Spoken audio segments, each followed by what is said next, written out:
Good morning बच्चों। तो कल एक क्वेश्चन जिसके 4 पार्ट्स थे वहीं से स्टार्ट करना है, जो कि क्वेश्चन कहा था घर से करके लाने को। तो okay, wait wait wait wait, ये क्वेश्चन था, क्वेश्चन 13।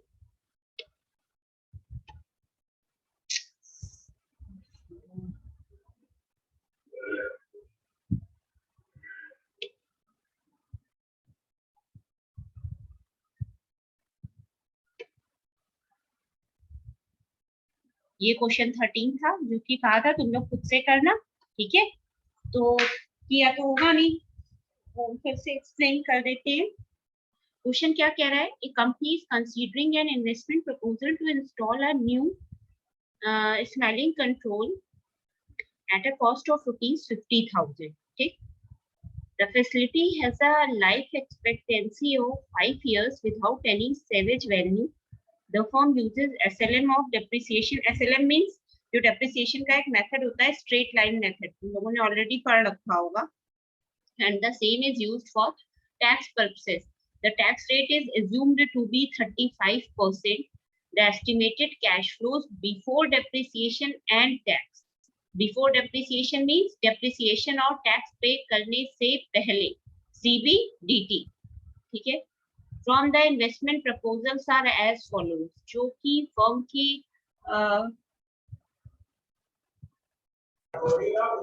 ये कहीं जो है, जो लाइफ एक्सपेक्टेंसी थी वो 5 इयर्स थी। इन 5 इयर्स में जो कैश इनफ्लोज जनरेट हुए वो ये थे। ठीक है, हमें इसमें क्या क्या बताना है? पे बैक पीरियड भी बताना है, एवरेज रेट ऑफ रिटर्न भी बताना है, नेट प्रेजेंट वैल्यू भी बतानी है 10% डिस्काउंट रेट पर, और प्रॉफिटेबिलिटी इंडेक्स भी बताना है 10% डिस्काउंट रेट पर। तो अभी हम बात करते हैं पहले मेथड पे बैक पीरियड से ही। सबसे पहले हमें क्या करना होगा? हम अभी ऊपर बताया गया था, जो भी हमारा प्रॉफिट जनरेट हुआ है वो बिफोर डेप्रिसिएशन एंड टैक्स है। मतलब अभी ना ही हमने डेप्रिसिएशन पे किया है और ना ही हमने क्या पे किया है, टैक्स। एक चीज और दे रखी है कि जो डेप्रिसिएशन है, जो टैक्स रेट है वो कितने परसेंट दे रखा है, 35%। ठीक है, लाइफ एक्सपेक्टेंसी 5 इयर्स है। ठीक है, अब हमें इसमें से हमारा वो अमाउंट निकालना है जिस पर हमारा कैलकुलेशन चलेगा। ठीक है, याद रखना, ये जो कैश फ्लोज हैं हम आफ्टर टैक्स निकाल लेंगे। आफ्टर टैक्स इसलिए निकाल सकते हैं क्योंकि ऊपर हमें टैक्स रेट दे रखा है कि 35% हमारा टैक्स रेट है, तो उसको तो हम माइनस कर सकते हैं, बट डेप्रिसिएशन यहाँ पे हमें मेंशन नहीं है। देखो क्वेश्चन में हमें क्या दे रखा है? The firm uses this method of depreciation and the same is used for tax purposes. सिर्फ हमें ये दे रखा है कि डेप्रिसिएशन का हम कौन सा मेथड यूज कर रहे हैं, ये नहीं दे रखा है कि कितने परसेंट डेप्रिसिएशन हम डिटोरिएट कर रहे हैं या डिडक्ट कर रहे हैं। ठीक है, कि क्या डेप्रिसिएशन का परसेंटेज है जिससे ये मशीनरी में डिटोरिएशन हो रहा है। सिर्फ हमें टैक्स रेट दे रखा है, तो हम कैश फ्लोज जो निकालेंगे वो आफ्टर टैक्स निकालेंगे। क्यों? क्योंकि हमने टैक्स रेट दे रखा है 35%, तो जो भी हमारे कैश फ्लोज होंगे उनमें से हम 35% डिडक्ट कर देंगे। तो हमें निकालना होगा CFAT, means cash flow after tax. ये जो दे रखा है कैश फ्लो बिफोर टैक्स है। ठीक है, बिफोर टैक्स मीन्स अभी टैक्स का पेमेंट नहीं हुआ है। अब इसमें से जब 35% लेस हो जाएगा तो वो हमारा आफ्टर टैक्स बन जाएगा। अब हम क्या करेंगे? सबसे पहले हमें क्या निकालना है? CFAT, cash flows after tax. उसके लिए हम क्या करेंगे? क्योंकि 5 साल हमारा प्रोजेक्ट का लाइफ स्पैन है, तो हमने पहला कॉलम ईयर्स का बनाया, फिर हमने कैश फ्लोज का बनाया कॉलम, जो कि हमें बिफोर टैक्स दे रखा है। अब हमें क्या करना है? जो डेप्रिसिएशन है उसको माइनस करना है, बट डेप्रिसिएशन हमें यहाँ पे ये नहीं दे रखा है। तो हम क्या करेंगे? डेप्रिसिएशन जो हमारी टोटल अमाउंट है, ठीक है, जो हमारा टोटल इनिशियल इन्वेस्टेड अमाउंट है, जो कि 50,000 ऊपर क्वेश्चन में दे रखा है, उसको हम क्या करेंगे? जो भी हमारे मशीनरी की लाइफ लाइफ एक्सपेक्टेंसी दे रखी है, वो 5 इयर्स दे रखी है। हम सबसे पहले क्या करेंगे, इस 50,000 50,000 को 5 से डिवाइड कर देंगे, तो हम एक अंदाजा लगा सकते हैं कि इतना हमारा डेप्रिशिएटेड अमाउंट होगा। ठीक है, 50,000 टोटल कॉस्ट है, मतलब 5 साल जो मशीनरी की लाइफ एक्सपेक्टेंसी है उसकी टोटल कॉस्ट है 50,000। अब हमें अगर एवरेज निकालना हो कि ईयर बाय ईयर कितनी आई होगी, तो हमने 50,000 को जो हमारी लाइफ एक्सपेक्टेंसी थी उससे हमने डिवाइड कर दिया। ठीक है, डिवाइड करने पर हमारा क्या आ रहा है, 10,000 फॉर ईच ईयर आ गया टिल 5 इयर्स। अब हमें क्या करना है, जो हमारा प्रॉफिट है वो बिफोर टैक्स हमें निकालना है। ठीक है, प्रॉफिट बिफोर टैक्स मीन्स अभी हमने टैक्स का पेमेंट तो नहीं किया है, अभी तो सिर्फ हमारा डेप्रिसिएशन है। ठीक है, हमें निकालना है बिफोर टैक्स प्रॉफिट जो भी हमारा जनरेट हुआ हो। तो उसके लिए हम क्या करेंगे, जो हमारे कैश फ्लोज थे जो कि जनरेट हुए थे उसमें से जो हमारे ये एवरेज कैश फ्लोज आए आफ्टर डेप्रिसिएशन, मींस अगर देखा जाए हम जो ये कॉलम बने हैं इनकी हम नंबरिंग कर दें, तो नंबर 1 हमारा ईयर का कॉलम हो गया, नंबर 2 हमारा क्या हो गया, वैल्यूज का कॉलम हो गया कि जो वैल्यू या जो कैश इनफ्लो हमें आफ्टर जो कैश इनफ्लो हमें बिफोर टैक्स दे रखे हैं। नंबर 3 कॉलम हमारा डेप्रिसिएशन हो गया। अब जो नंबर 4 कॉलम है वो हमारा कैसे आएगा, जो हमने कॉलम 2 निकाला है, मींस जो हमारे कैश फ्लोज बिफोर टैक्सेस हैं उसमें से हम जो हमारी डेप्रिसिएशन है उसको माइनस कर देंगे, उससे हमारा जो प्रॉफिट होगा वो क्या हो जाएगा, बिफोर टैक्स का प्रॉफिट आ जाएगा, क्योंकि हमने डेप्रिसिएशन वगैरह जो एक हमने एवरेज डेप्रिसिएशन निकाला है जो कि पर ईयर टिल 5 इयर्स तक जनरेट हो रहा है। अब हमें क्या करना है, जो कॉलम नंबर 2 में कैश फ्लोज की वैल्यू थी उसको ये जो कैश फ्लो जनरेट हुआ है, ठीक है, अब वो हम उससे आपस में माइनस कर देंगे। हमने माइनस किया तो देखो, पहला तो हमारा 10,000 था, ठीक है, जो कि हमारा कैश फ्लो क्वेश्चन में दे रखा था। नेक्स्ट माइनस में जो हमारे क्या बोल सकते हैं, माइनस में भी हमारा 10,000 ही है, वो इसलिए है क्यों, क्योंकि हमारी पहले साल मशीनरी अभी हमने खरीदी है, अभी इसी ईयर हमारी मशीनरी में किसी भी तरीके का कुछ भी हार्म नहीं हुआ है। ठीक है, अभी तो हमारी मशीनरी यूज में आ रही है, काम तो अभी शुरू हुआ है। ठीक है, ऐसे केस में हम क्या करेंगे, जो हमारी मशीनरी है उसको हम एज इट इज उस वैल्यू को हम कैश डेप्रिसिएशन वाली वैल्यू से माइनस करके वहां पे हम निल लिख देंगे। सीधी सी बात है, जीरो लिख नहीं सकते हैं, निल लिखेंगे। ठीक, अब हमने नेक्स्ट वैल्यू जो भी हमारी कैश फ्लो की थी, सुन रहे हो ना बच्चों, जो भी हमारी कैश फ्लोज जनरेट हुए थे बिफोर टैक्स उसको हम माइनस कर देंगे डेप्रिसिएशन से। तब हमारा जो हमारा कैश फ्लोज दे रखा था वो था 10,692। जो हमारा डेप्रिसिएशन में कैश फ्लो आया है वो तो 10,000 ही आया है, क्योंकि हमने इक्वल अमाउंट था और 5 इयर्स से हमने सबको डिवाइड कर दिया। नेक्स्ट जो हमारा है नेक्स्ट कैश फ्लो वो है हमारा 12,769 रुपीज का। इसमें से हम क्या करेंगे, 10,000 रुपीज माइनस कर देंगे, तो हमारा कितना बचा, 2,769 रुपीज। ठीक है, अब ये तो हमारा हो गया, इससे हमें क्या निकल आएगा, प्रॉफिट बिफोर टैक्स। ठीक है, हमने टैक्स को पे करने से पहले जो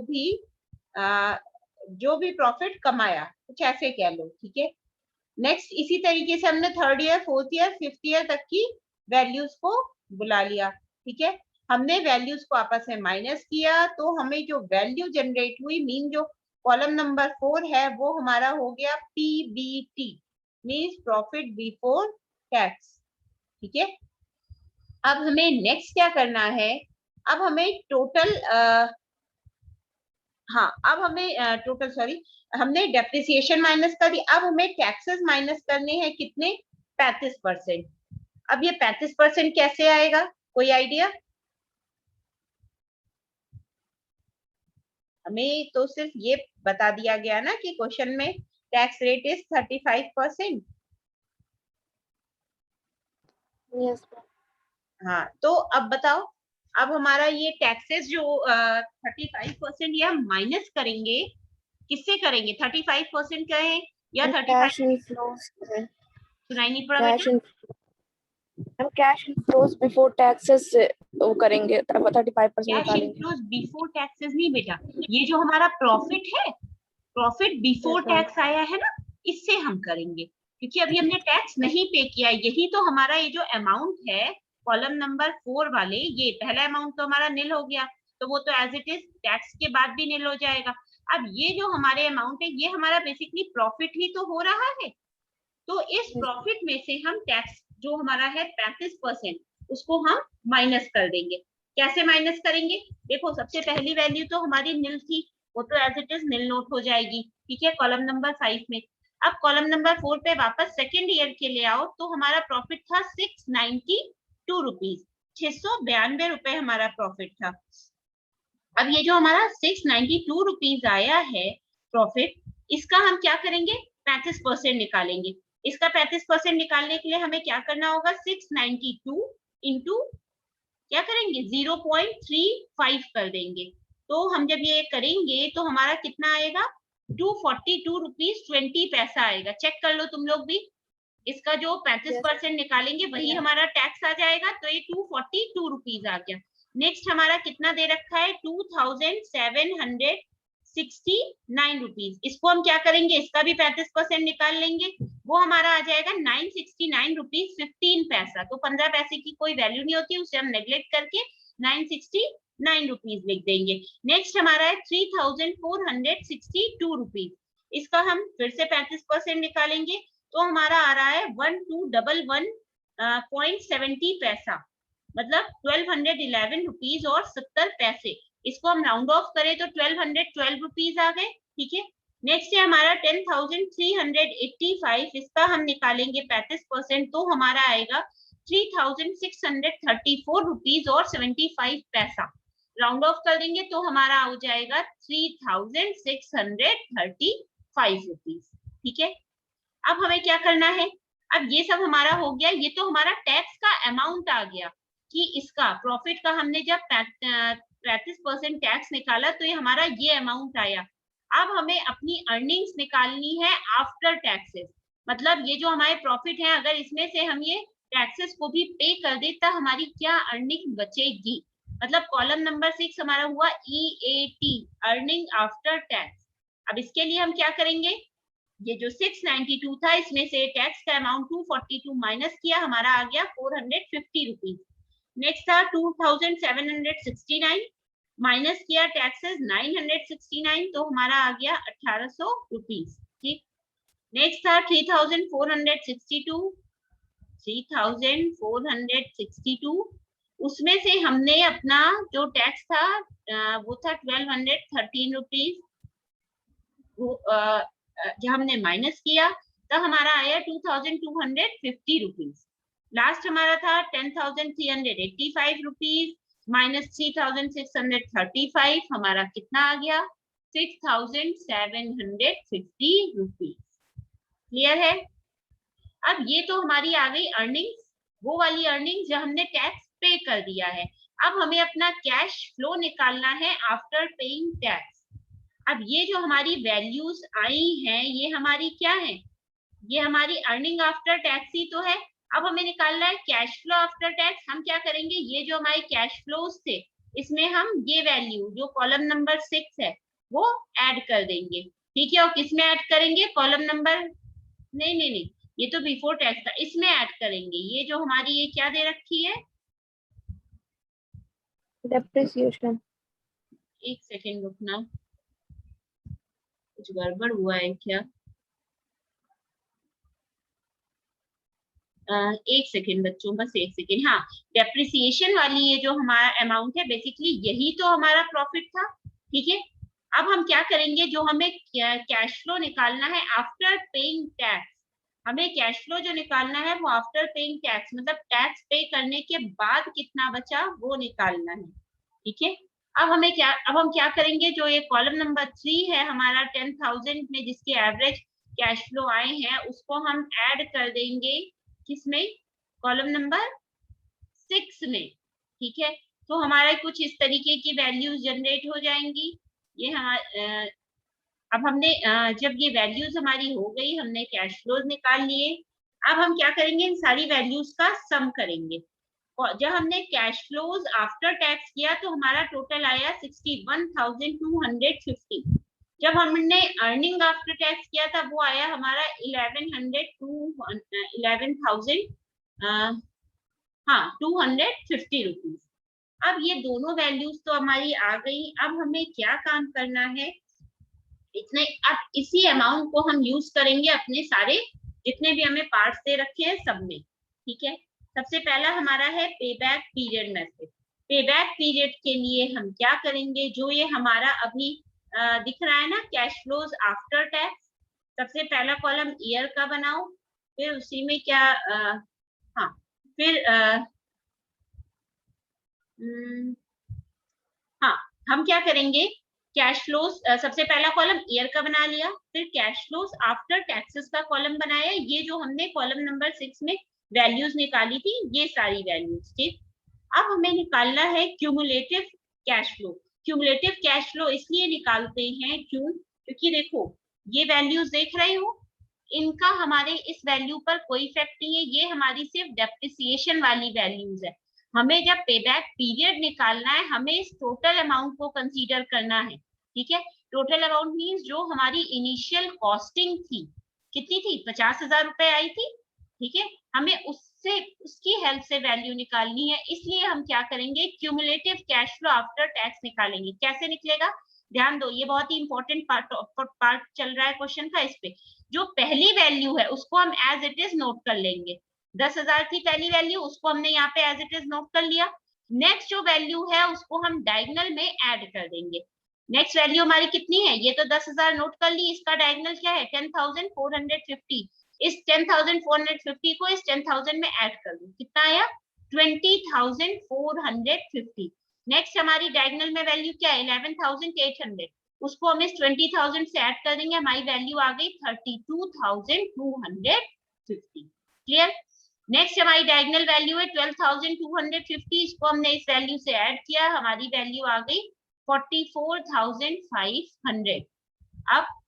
अब हम इसकी डायगोनल वैल्यू 16,750, हम उससे ये वैल्यू क्या करेंगे, ऐड कर देंगे, तो हमारी टोटल वैल्यू आ जाएगी 61,750। ठीक है, सॉरी 61,250। ये हमारी आ गई cumulative cash flow after tax. ठीक है, अब हमें ये देखना है, देखो हमारा जो कैश फ्लो इनिशियल कॉस्ट थी वो थी 50,000, यहाँ तक हमारा आ रहा है 44,500 रुपए, मतलब 4 इयर्स तो हमारे पूरे लगेंगे पे बैक पीरियड के लिए। और जो 4 और 5th ईयर है वो अगर हम देखें तो वो अगर वैल्यू हम ऐड कर दें तो हमारी बहुत ज्यादा वैल्यू ऐड हुई जा रही है। पे बैक पीरियड में हम क्या करते हैं, अब हमारी ये देखो 50,000 थी इनिशियल इन्वेस्टमेंट, ये वैल्यू आई है 44,500 रुपए। अब हम क्या करेंगे, उस 50,000 में से इस वैल्यू को माइनस कर देंगे, तो हमारा कितना आया, 5,500 आएगा। 44,500 में से 50,000 माइनस करेंगे तो आएगा हमारा कितना, 5,500। उस वैल्यू को कैलकुलेटर से तुम लोग आपस में चेक भी करते रहो, देखो रिमशा चेक कर रही है, सही कर रही है। वैल्यूज हमें अगर समझनी है, क्लियर करना है, तो हमें साथ ही साथ चेक भी करते रहना पड़ेगा। ठीक है, हमने क्या किया, 5,500 ये जो वैल्यू आई इसको हमने इस वैल्यू 16,750 में से डिवाइड कर दिया। यही तो हम पे बैक पीरियड में करते थे, जहां से भी एक्स्ट्रा वैल्यू हमें दिख रही होती थी कि जिसको ऐड करने पर हमारा कैश फ्लो बहुत आगे निकल जाएगा, हम उसको क्या करते हैं, उस वैल्यू से जो हमारा डिफरेंस आया होता है उसको डिवाइड कर देते हैं। तो जब हमने इस 5,500 को डिवाइड किया 16,750 से, तो हमारी वैल्यू आई 0.328। क्लियर हुआ। अब हमारा पे बैक पीरियड क्या हो जाएगा, 4 साल तो ये पूरे पूरे, और 4th और 5th ईयर के बीच में जो भी हमारे जितने का भी डिफरेंस रहेगा।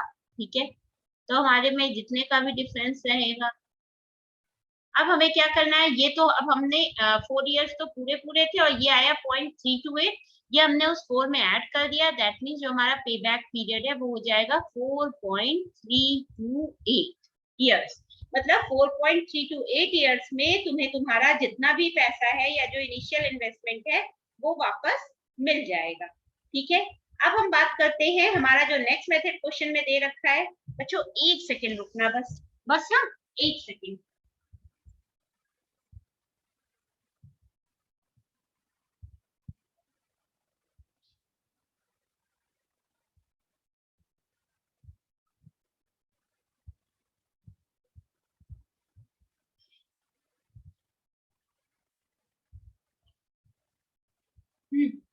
अब हम बात करते हैं अपने ARR की। ARR का हमारा फॉर्मूला क्या होता है? जो भी हमारी एवरेज इनकम रही है, ठीक है, अब अपॉन एवरेज इन्वेस्टमेंट इनटू 100। अब हमें निकालना है हमारी एवरेज इनकम। एवरेज इनकम हमारी कैसे निकलेगी, कोई आइडिया? बोलो, बोला करो बच्चों। इनकम हमारी क्या हो रही है? जो हमारा बेसिकली प्रॉफिट है। प्रॉफिट कब वाला प्रॉफिट? जब हम टैक्स भी पे कर चुके हैं, डेप्रिसिएशन भी पे कर चुके हैं। ये देखो कॉलम नंबर 6 ये जो दे रखा है 11,250, यही तो हमारी इनकम है, टोटल इनकम है जो हमें पूरे 5 साल में जनरेट हुई है। ठीक है, अब हमें निकालनी है एवरेज इनकम। इसी टोटल इनकम को हम अगर 5 से डिवाइड कर दें तो हमारी एवरेज इनकम आ जाएगी। हमने क्या किया, इसी 11,250 को 5 से डिवाइड किया तो हमारी एवरेज इनकम आ गई 2250 रुपीज। अब डिवाइडेड बाय एवरेज इन्वेस्टमेंट, हमारा जो इन्वेस्टमेंट था वो कितना था? 50,000 रुपए का था। 50,000 रुपए का ही तो था। अब उसको हम कैसे डिवाइड करेंगे?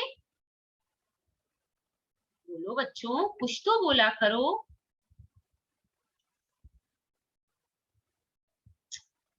तुम लोग बिल्कुल भी रिस्पॉन्स नहीं देते, तो समझ में नहीं आ रहा है।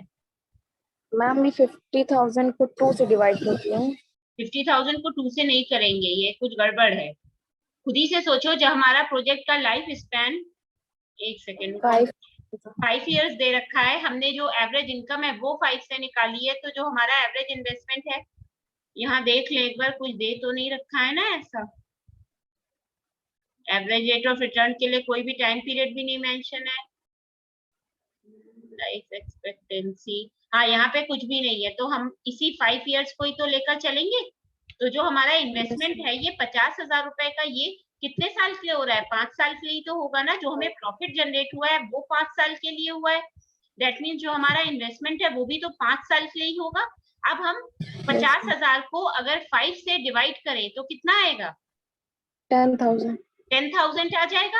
अब हम क्या करेंगे, ये हमारा फॉर्मूला था ही 2250 इंटू 100 डिवाइडेड बाई 10,000। बताओ कितना आ रहा है, कैलकुलेट करो।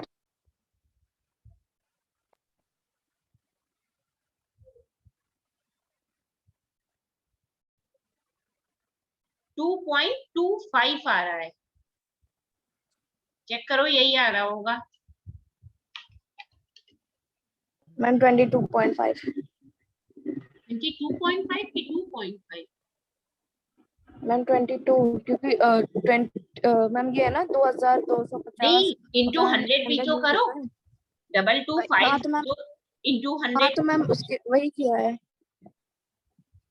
तो आ रहा होगा 2,25,000 आ रहा है ना। उसको हमने डिवाइड कर दिया किससे? 10,000 से। तो हाँ हाँ 22.5, तो हमारा एवरेज रेट ऑफ रिटर्न कितना हो गया? 22.5% हो गया। रेट ऑफ रिटर्न है ना, तो वो वैल्यू परसेंटेज में आएगी। ठीक है, अब ये हमारा ARR हो गया, पे बैक पीरियड हो गया। नेक्स्ट हमारा मेथड था, पार्ट पूछा गया था NPV। NPV means net present value method. अब हमें कैश इनफ्लोज ये ऊपर दे ही रखे थे जो हमारे जनरेट हुए थे, कहाँ गए ये कैश इनफ्लोज आफ्टर टैक्स, यही तो हमारे आए थे जब हमने टैक्स वगैरह सब माइनस कर दिया था। तो ये इसी कैश इनफ्लोज की हेल्प से हम नेट प्रेजेंट वैल्यू निकालेंगे। ये हमारे सारे कैश इनफ्लोज आफ्टर टैक्स थे। 5 साल के लिए था टाइम पीरियड, 10% हमें अपॉर्चुनिटी कॉस्ट दे ही रखी थी। हमने 10% पर फर्स्ट ईयर से लेकर 5th ईयर तक की सारी वैल्यूज को नोट कर लिया। अब हमें टोटल प्रेजेंट वैल्यू निकालनी है। हम क्या करेंगे, इन वैल्यूज को आपस में मल्टीप्लाई कर देंगे। मल्टीप्लाई करके जो हमने ऐड किया हमारा आया कितना 45,352। अब इसमें से हम इनिशियल वैल्यू जो हमारा इन्वेस्टमेंट था वो हम माइनस कर दें, कितना था 50,000। तो बेसिकली जो हमने माइनस किया तो हमें क्या हुआ 4,648 रुपीज हमारे क्या हुए, लॉस में ही तो हुआ। क्यों, हम लगा तो इतना रहे हैं बट प्रेजेंट वैल्यू तो हमारी सिर्फ इतनी ही आ रही है। ठीक है, अब हमें एक और चीज भी देखनी है। लास्ट मेथड था हमारा प्रॉफिटेबिलिटी इंडेक्स का। हमें इस क्वेश्चन में कमेंट शायद नहीं पूछा गया है,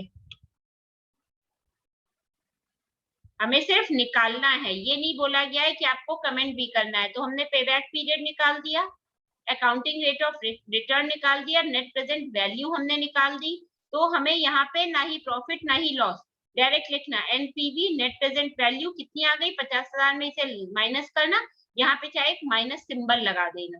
क्यों, क्योंकि तुम्हारी नेगेटिव में ही तो आ रही है भाई। 45,352 में से 50,000 लेस करोगे तो तुम्हारी वैल्यू किस में आ रही है, माइनस में ही तो आएगी ना, क्योंकि तुम्हारा लगाया जो तुमने पैसा था वो ज्यादा लगाया था और बदले में मिला तुम्हें उससे भी कम। ठीक है, अब हमें नेक्स्ट क्या निकालना है, प्रॉफिटेबिलिटी इंडेक्स। प्रॉफिटेबिलिटी इंडेक्स का हमारा फॉर्मूला क्या होता है, जो भी हमारे कैश इनफ्लोज की प्रेजेंट वैल्यू रही हो और जो भी कैश आउटफ्लो की प्रेजेंट वैल्यू रही हो। तो कैश इनफ्लो की प्रेजेंट वैल्यू हमें यहाँ ये दे रखी है 45,532 रुपए और कैश आउटफ्लो की प्रेजेंट वैल्यू है 50,000। जब हमने इन वैल्यूज को आपस में डिवाइड किया तो हमारा आ गया कितना आंसर 0.907।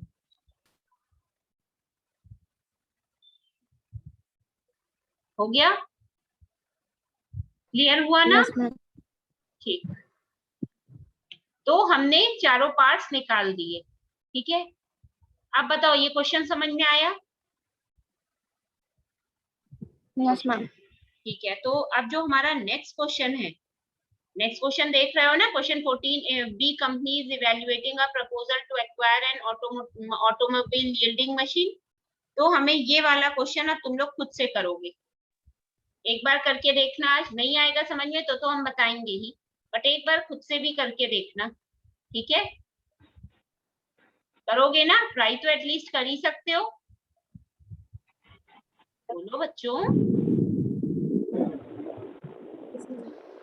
अरे तुम ही लोगों से पूछ रहे हैं, यस और नो में रिस्पॉन्स तो दो कम से कम। Yes ma'am. ठीक है, तो ये जो क्वेश्चन है क्वेश्चन 14 ये तुम लोग खुद से करना एक बार, नहीं आएगा तो जब नेक्स्ट लेक्चर होगा तो हम बताएंगे। तो आज की क्लास वाइंड अप करें? Yes ma'am. Okay, thank you बच्चों।